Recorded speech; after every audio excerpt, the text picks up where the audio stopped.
So the title of this talk is Effective Advocacy Without Confrontation. I didn't make up the title. Vegas asked me to speak about advocacy, and then when I saw the title, I thought that's kind of a curious thing, because effective advocacy without confrontation kind of implies that there's also such a thing as effective advocacy with confrontation, but that's not actually true. The advocacy is never about confrontation. Activism is about confrontation. The other thing they asked me about is whether I needed a PowerPoint, and I said, you know what, for like the two things I would put on a PowerPoint, don't bother. So these are the two, this is the first of the two things I would have put on a PowerPoint, so I'll say it like slowly. If you look up the word activism in the American Heritage Dictionary, which is my go-to source for understanding everything in the world, so activism is the use of direct, often confrontational action, such as a demonstration or strike, in opposition to or support of a cause. And to be sure, activism has its place. Like sometimes you want to be confrontational and you want to, let the chips fall where they may. Activism is great if you want to topple an unjust system. Activism is also great if you have a lot of people doing it with you. So one person going on strike isn't going to shut down a factory. Or if Martin Luther King marched on Washington by himself, nobody would have cared. So activism is great when you're kind of riling people up. Advocacy, though, is something different. Advocacy is defined, this is the second thing I would have put on the PowerPoint, but then we're going to be done with that, so you don't have to worry about it. But advocacy, the dictionary definition of advocacy, is the act of pleading or arguing in favor of something, such as a cause, idea, or policy. It's activism they describe as active support. So, when you talk about advocacy isn't about confronting anything, right? It's not about confronting anybody. It's not about forcing anybody. Advocacy is about proving to someone that what you want, what you're asking for, is your right to have. And not only that it's your right to have, you can come in if you want. You don't have to come in if you don't want, right? It's not about activism. It's not advocacy. You can come in if you want. You don't have to. The advocacy is about proving to someone that what you want is your right, and it's doable, and it's what's best for everyone. If you look at those two definitions, activism might be in opposition to or in support of something. Advocacy is always in support of something. Advocacy is you in support, of your child. You can't advocate against your school, right? You can't advocate against the district, right? You can only advocate for your child's best interests. If the school or the hospital or the program that you're addressing gets the impression that you're speaking or pleading against them, so then human nature is that they're going to defend themselves, right? They're going to put up their defenses. They're going to support the status quo. If they recognize that you're speaking or pleading or advocating or arguing in favor of something, so then and that you're willing to work as a member of the team to get that done, and that it's in the best interests of everybody, and that it's your right, and that you understand all the possible potential limitations that might get in the way of you achieving your ultimate goal. If you make all of that known, then at the very least, they'll listen to you. And you might not win every battle, even though I don't particularly like that analogy, but you'll win the war. Advocacy is a long-term process. So that being said, what I want to do for the next short while is give you some rules of thumb for effective advocacy. Just different things that you can kind of put, keep in your back pocket and think about and use as needed to get your point across and you get what you want done. There you go. Yeah. Okay. So.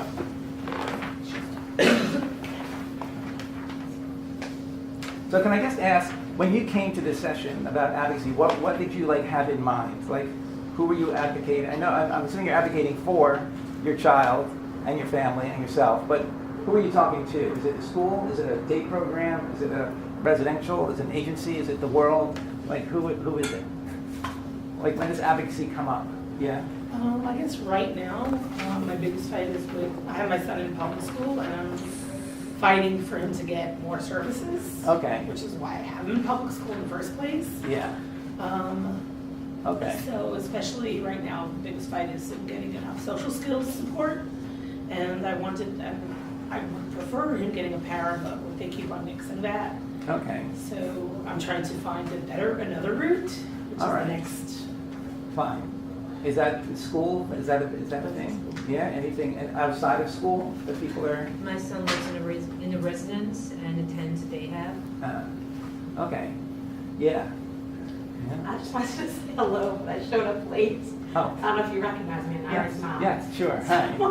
So I didn't want to. So then Very good advocate. Yes, if you have any questions about one of his programs, I'm happy to help. Our But I college missed you. experience program. Yes, I missed University. before, and Yeah. I didn't want to walk out in the middle Oh, because I know it's that's understood. rude. Okay, understood. But I want to introduce myself. Fine. Okay. So I don't know if you remember Great. me. Sorry. All right. Okay, fine. So then we'll touch base. Yes, sorry. Okay. So fine. Another time. I'm Yeah. also post-school age. Post-school age also. Okay. Also insurance companies. Sometimes we advocate with. Yeah.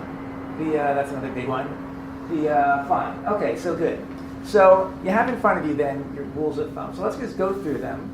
And if I give an example that's sort of particular to a particular framework or moment, so like, we'll generalize it, and if you see something that doesn't fit in, or you have a question about it, or you don't agree with it, so like bring that up too, and then I'll explain to you why it's still true. But here, the first one is inform, don't storm. Right? If there's a serious flaw in your child's care or program, so one of two things is true. Either, and we'll just say school because it's just easier, either the school knows about it already, right? In which case, if you storm the school and say, why are you doing this? They're just going to defend what they're already doing. Or, alternatively, hi, come on in. Alternatively, they don't know about it. In which case, if you come in and sort of just present the case, they might say, oh my God, we didn't realize that was happening, or we didn't realize that this was so. And then you would, conversation's over. If you stay calm in your advocacy, by the way, another time they say this about inform, don't storm, is bullying, right? If your child's being bullied in school, you sort of go in and say, oh my God, my child is being attacked in school, and you're not doing anything about it, so then chances are the school's going to respond by saying, we don't have bullying here, which they know isn't true, and you know isn't true. But if he's coming calmly and say, here's the problem, what are we going to do about it? So that's different, right?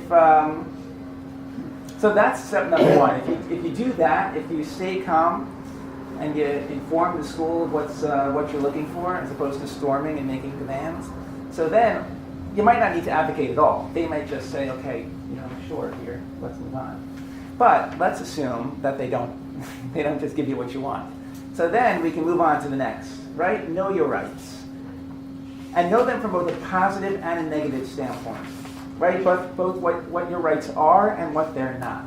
If what you're asking for is a right that you have, right? If you're not receiving a service that is your right, so then you have a strong case. If you're asking for a service that's not technically your right, so then you still might get it. But it isn't guaranteed. So an example of a service that is your right is getting an annual evaluation from the district. That's like a law, and you can go in every year, and you can say, I want an evaluation, and they have to give it to you. Going with your nonverbal child into an emergency room, that's a right that you have. Like, that's a law. The doctor can't say, I need to see him by himself, don't come. Like, you're not allowed to do that. Something that's not your right, a Jewish environment. Right? If you go to the district and say, my child is from, and he's been with Jews all of his life, and I want an Orthodox environment because he's scared of non-Jews, that's not a right. Also, and this is the biggest one, and this goes back to fighting for a para, You don't have a right to a free, optimal public education. What do you have the right for? Least restrictive environment, Yeah. And what's the illusion in the law? whatever A they think. free, appropriate public education. Everybody in America has the right to a free, appropriate public education. Which means that if you say, I don't want to go to the district school because the private school is better, so you don't have the right to go to a better school, right? You don't have a right to an ideal education. You don't have a right to an optimal education. You don't have the right to an appropriate education. So, if you want the Board of Ed to pay for a service, right, or pay for a non-public school setting, so you can't advocate, you can't try to prove that the private school is better, but rather that the public school is not appropriate for your child, educationally. And you have to show that it's not appropriate for your child according to their rules, not according to your rules. So, so you have to know your rights. You kind of have to know what you're coming in with. If they're not giving you a para, so then the question you have to ask is, why not? Because if the answer is because we feel your child doesn't need a para, so that's going to be like, so that means you have to advocate a certain way. You have to show that your child really does, because without a para, his education is not appropriate. If they say that, if they say that we're not giving you a para because we can't afford it, so that they're not allowed to do, because you're entitled to it if it's appropriate. But that's the question, yeah. So if you're advocating for your child either on the Board of Ed or against an insurance, towards an insurance company. For your child. It might be your against the child. insurance company, but you're advocating for your child, yeah. So how do you find the basis? How do you find the sources of your rights? Yeah, so that's the next rule, actually, right? Right, in addition to knowing your rights, right, you also have to be able to prove your rights, and the most effective way to do that is to come prepared. So coming prepared, and this will answer your question, coming prepared means bringing your paperwork, right, knowing the law, and that might mean speaking to an advocate or speaking to, right, I mean, we have professional advocates, right? Advocate is a noun. What we're talking about is advocacy. That's like a verb, I guess, right? But they have advocates you can go to and say, well, what exactly are my rights? Make it easy for them to say yes. Right? Like if you're looking at your report and you don't understand what it means, so then ask the doctor for a summary letter. Ask a therapist to write a letter saying this is exactly what we need. I feel he needs a para to help his social skills, because without that para, without that service, he's not going to be able to function in the classroom. That's why. Now, you can have 16 different reasons why and 16 different test results and all that. But you have to kind of make it easy for them. We, at McCourt Disability Services, even sometimes bring a copy of the press release for a regulation that comes out, right? When the rule saying that people who don't speak English are allowed to have translators in the hospital with them, so when that rule was expanded to include people with specialized needs who can't communicate, having an advocate with them. So the politician who pushed that sent out a press release. And we took that press release and we put it into everybody's medical book. And now when we go to the hospital and we say, okay, we want to come with him, and they say, no, you can't come in here. And we say, no, actually we can. And we open up the medical book, and along with the list of allergies and along with the other things, we have this piece of paper that says, no, this is actually the law. And 9 times out of 10, the hospital says, oh, okay. And that 1 time out of 10, so then we have to call the patient advocate in the hospital, and they say, no, they are right, you're wrong, hospital. But we make it easy, right? We don't mince words, it's clear. This is the rule. So going to a school district, and if we would want to know, who would we ask to know what's the law and what's not the law before going to the school district? So if you have a service coordinator, right? That would be one person to go to. Another person would go to would be, again, they have professional advocates, and then they have volunteer advocates. A place like Tafkid, for example, in Borough Park. C-A-F-K-I-D. They're like advocates, and you call them and say, what exactly are my rights? If you call the Board of Ed, right, not when you're, ready to jump. If you call the Board of Ed, or you call any national organization, if you call if you go online, right, and you Google, what are my rights regarding education? What are my rights regarding a para? What are my rights regarding, and then say whatever it is that you're looking for. So there's a good chance that it's there, that information is available online. You can even talk, not to your congressman, right, because that's going to be hard, and he has lots of things, or she has lots of things to do. But if you call your congressman's office, right, the local office, and say, this is my need, this is what I want. So they have somebody in that office who's responsible for constituent services. And within that constituent services office, there's someone who knows the rules about the Board of Ed, or who knows the rules about, early intervention. Like there's somebody there, who'd be able to turn to you. And you can say, and this goes again to being calm, and this goes again to, coming prepared, say, this is what I'm looking for. What's the deal? Like, what are my rights? And if you can go and they can send you that, if you look up if you look online and you look up for the Individuals with Disabilities Education Act, which is the law, right, that provides everybody with a free, appropriate public education. So you can get the law, which is going to be really long and really legalistic and very hard to understand. But there's also going to be tons of explanations, of what that law gives you. And when you walk in and say, okay, I know that this is right, I know that this is what the law entitles me to. So now let's talk about how to get that to happen. However, at the same time, we're not talking about just advocacy. We're talking about effective advocacy. So you also have to look at your needs in the context of the program or the school or the district that you're in. So, for example, if you look at the next rule, know your program. So you signed up for these services. You somehow got your kid into this program. I don't know why, but you did. Like at the end of the day, this is the program you sent your child to. So you can demand their services. Like you can demand that services they provide, your child receives. But you can't necessarily advocate for them to change their method, or you can't advocate for services they don't offer. This is especially true and can be very hard for parents who have a whole bunch of different people involved in your child's life. So you'll have a therapist that you pay on the side who's saying, your child needs this, so go to the school and tell them that this is what they have to do. But frankly, if your school doesn't provide that service, so they're not going to give it to you. If you're getting an outside ABA person, for example, because your school doesn't provide ABA, so there's a really good chance that that person is going to advocate that your child get ABA during the day.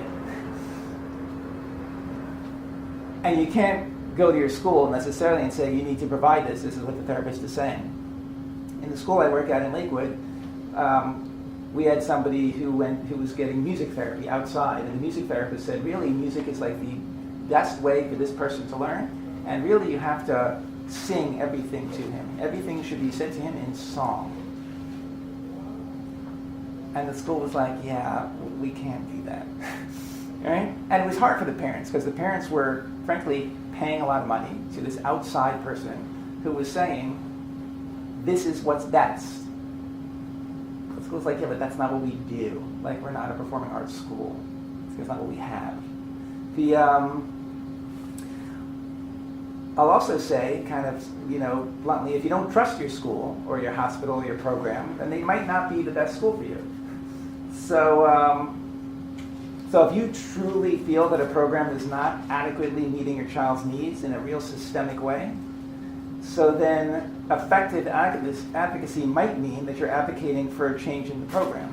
Like, you might need to go to a different place if you're not happy. You might need to start your own place. And that's really hard, and I say that kind of like, yeah, easy for me to say. But keep in mind that most of the programs in our community started with parents who weren't happy with the programs that were available to them. If you can seriously, you have to seriously ask yourself, why do I want my child in this program?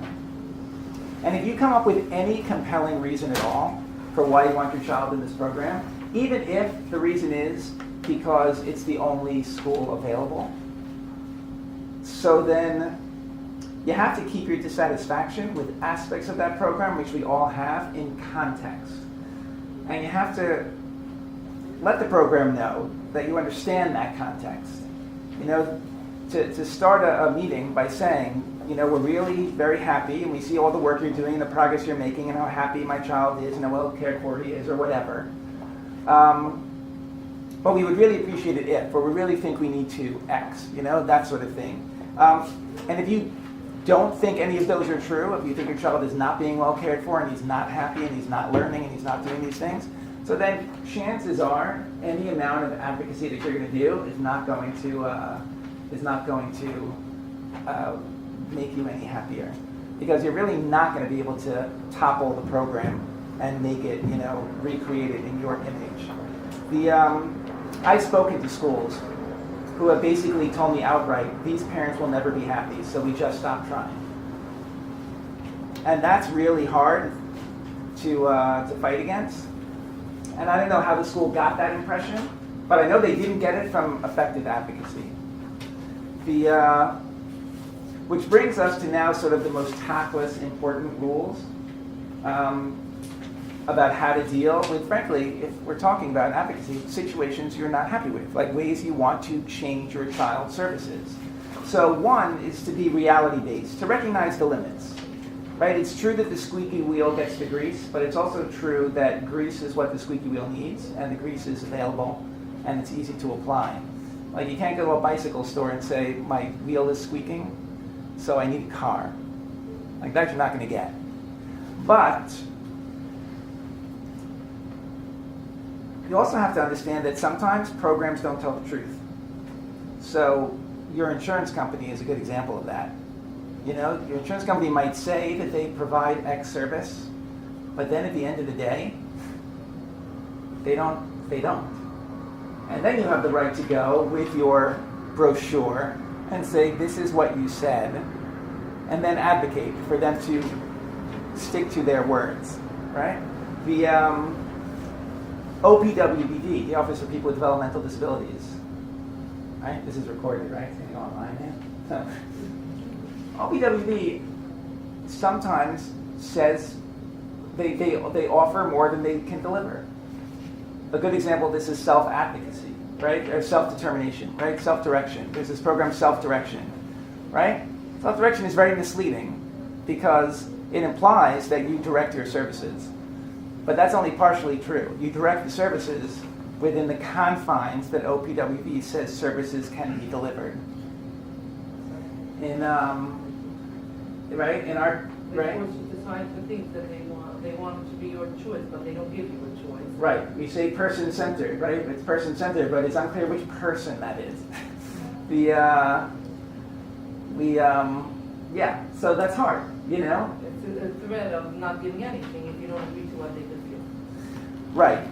When you go to schools, right, understand that there's a whole class of students, and there's a whole school of classes, and each student also has needs, and each student also has parents. So it's not to say that you shouldn't advocate for your child's needs. It's not to say that if you feel a para is important, so then you should advocate for a para. But it does mean that if the school says, we're not giving you a para because we don't think he needs one. So explain that to me. Explain to me why you don't think he needs a para, and how our shared goal is being met in a different way. Like, ask for that. And if they don't have a good answer, so then argue for a para. If they do have a good answer, or if they have an answer, even if you don't 100% agree with it, so then it goes back to trusting your program, which also leads to understanding everybody's role, and knowing that some people's role is actually against your child's best interest. Like, there are people in the room that you're advocating with that really are not in the best interest of your child or the school, right? Or the district. You know, when you advocate with a team, so know that, like, your job is to advocate for your child. Your job at the end of the day, and again, taking everything else out of context, Your job is to advocate for your child, even at the expense of the entire class. Your teacher's job is to advocate for the class, even at the expense of the school.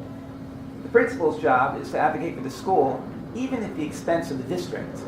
And the district's job is to advocate for the district, even at the expense of any individual school or class or child. When I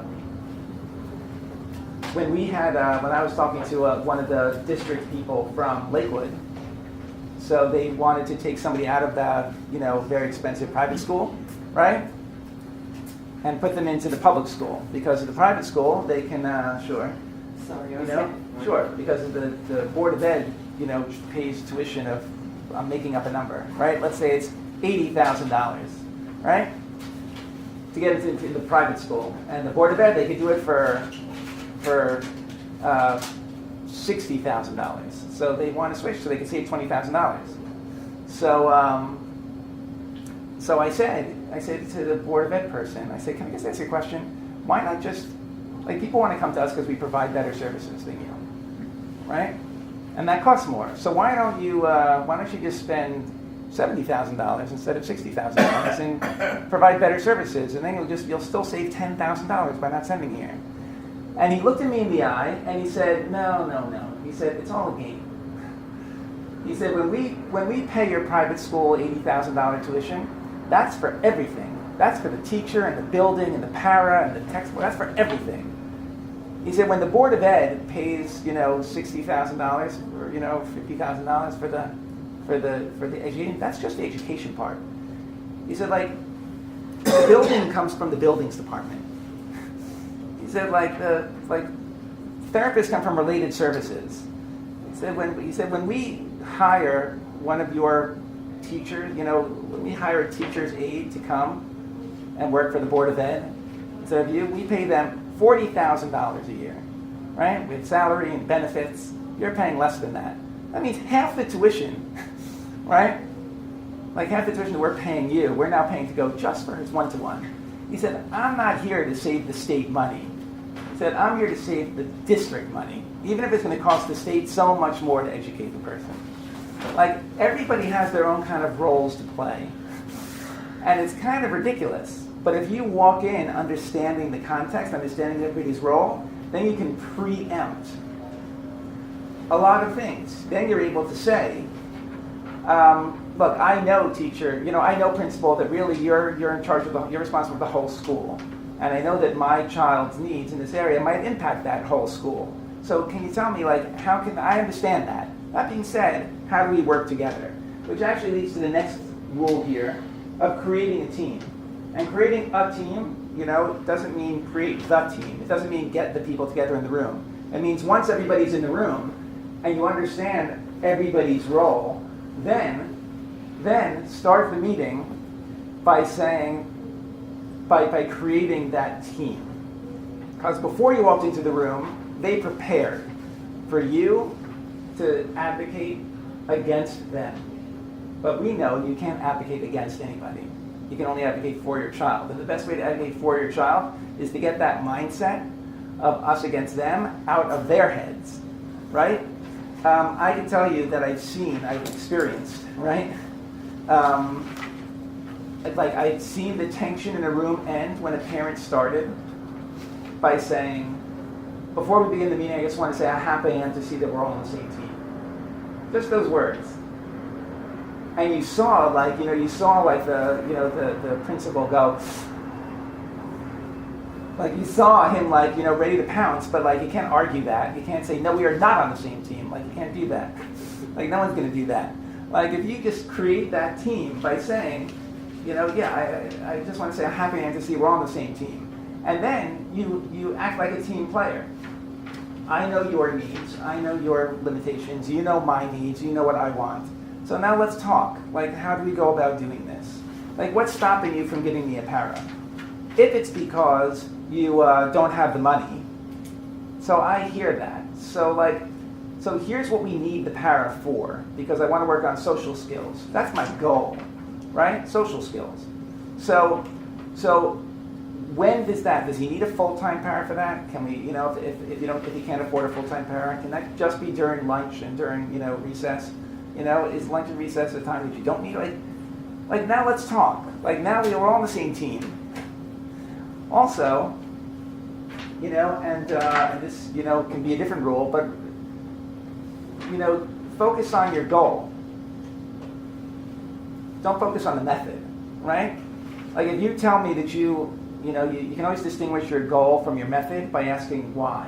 Why is the most important rule in advocacy, right? If you ever hear me give a parenting talk, I'm going to say, why is the most important rule in parenting? Like I say it a lot. Why is a really important word? Because why is how you identify your goal, right? When I say,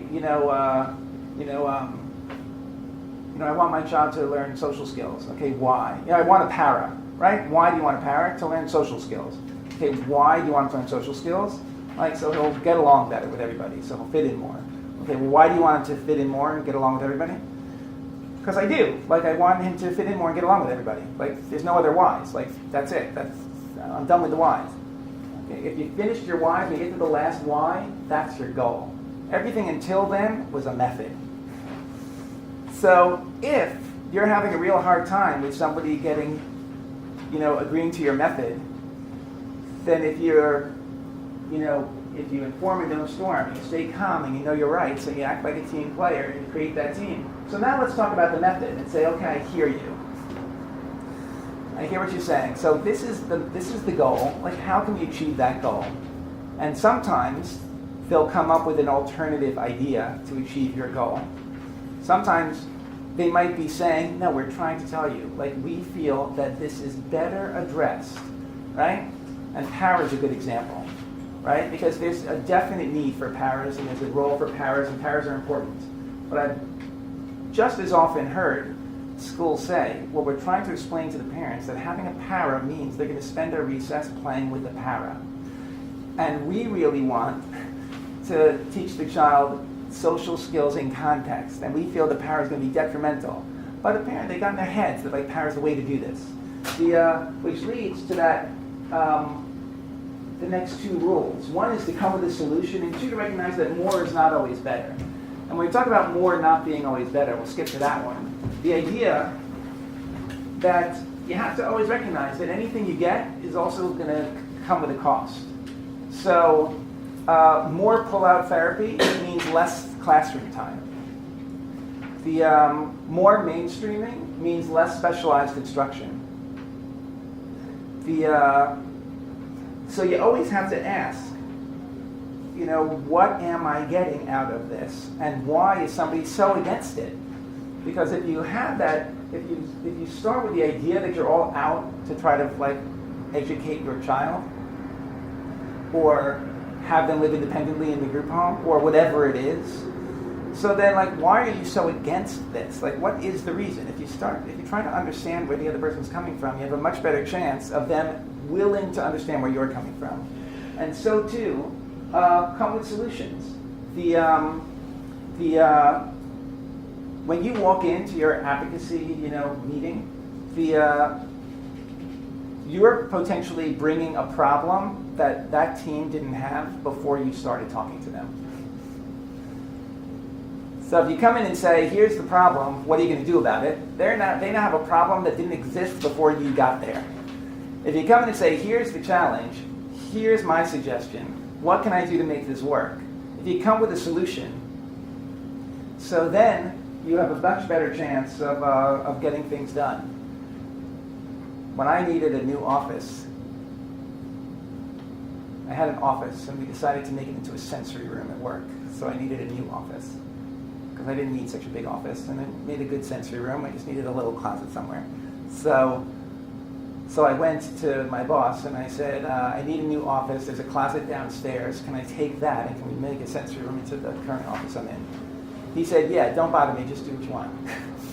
Had I walked in and I said, I want to make a sensory room, I need a new office. So there's a very good chance he would have said, okay, I'm too busy, I can't even discuss this now. There's no offices available, I can't even think about it. Right? Come with solutions, right? Come with possibilities. And stop at yes. You know, when you think about what your goal is, when you remember your goal, as opposed to focusing on the method. So I've been at advocacy meetings where somebody has gotten everything that they asked for and then kept talking and lost it. I've been at advocacy meetings where somebody really wanted services but didn't like the way that the evaluation was written and insisted that they felt that it just was too negative, that they didn't show all the things that their kid could do. And they insisted that it was an early intervention meeting. So they insisted that the child not be seen as having a disability, right? So the city person, the EIOD, the city person, listened and said, "Are you sure you want to change this? Are you sure you want to change this?" And they said, "Yes." They said, "Are you saying you disagree with the evaluation results?" She said, "Yes."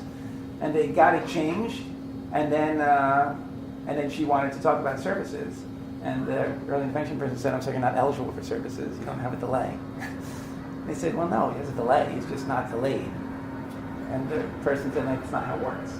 So when you get a yes, remember your goal isn't to be right. Your goal is to get what you're asking for.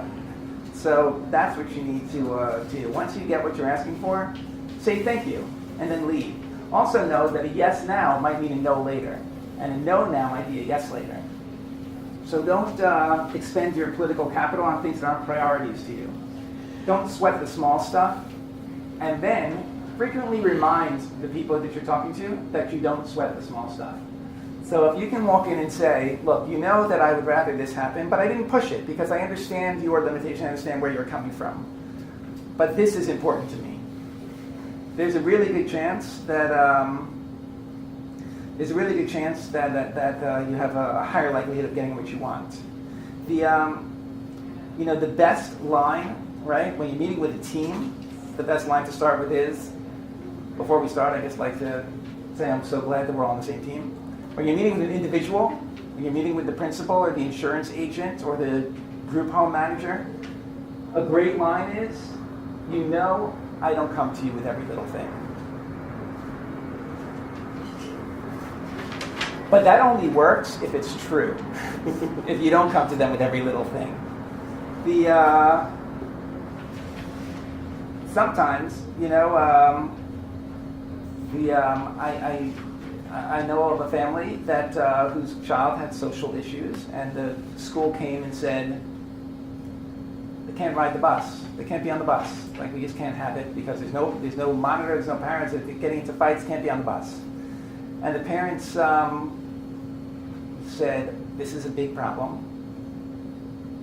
but we hear it. Like, we get it." And their initial reaction was to say, "Well, you need to have a parent on the bus. If parents, if you're having problems on the bus, then there has to be an adult there."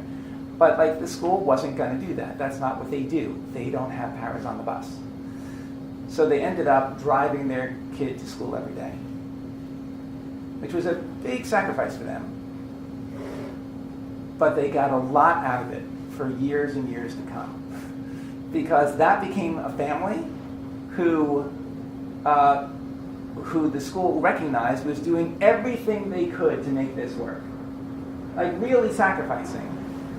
And when that school, and they did, came and said, "My son, your kid really can't come to lunch. He can't be at lunch.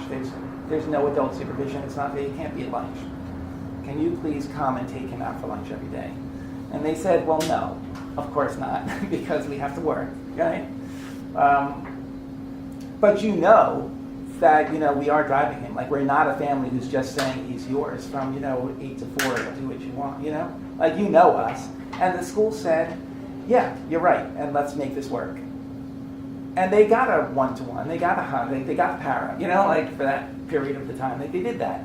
Yeah. So I've had, in my experience in the past, where we'll say advocated, and we got on paper, oath to speech or whatever it was, but it didn't carry through afterwards. Or I spoke to the school about certain things that I wanted to have happen, and they agreed to go along with the plan, and then it didn't follow through, and I found that afterwards was very hard to get the follow through.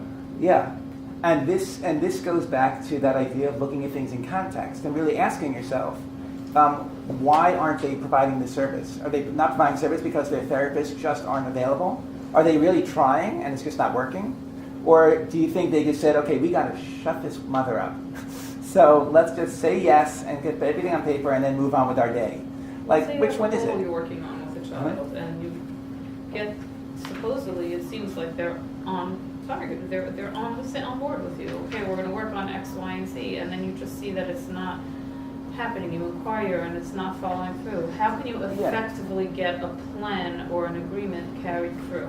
So I would start by first preempting, I mean, we really have to finish soon, by preempting, by really, by really saying, how can, like, thank you for agreeing this, now how can I make sure that it works? How can I make sure of this?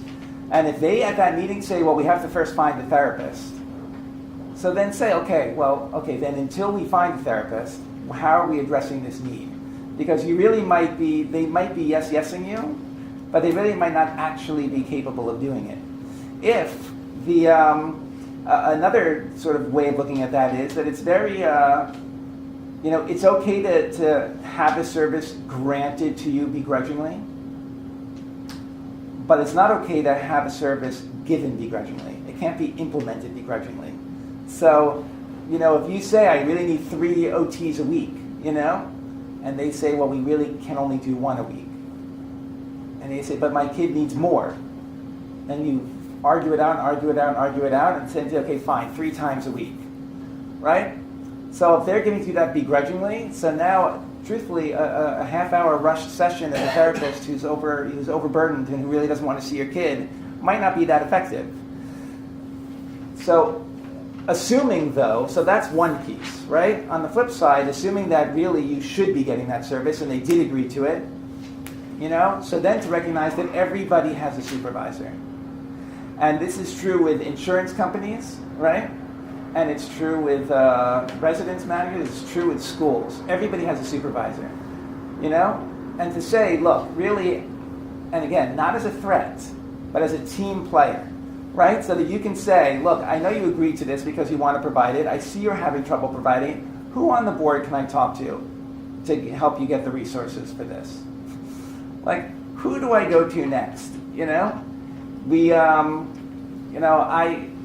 I advocate, so like it's kind of like it's second, it's both second nature and I'm always exhausted. So even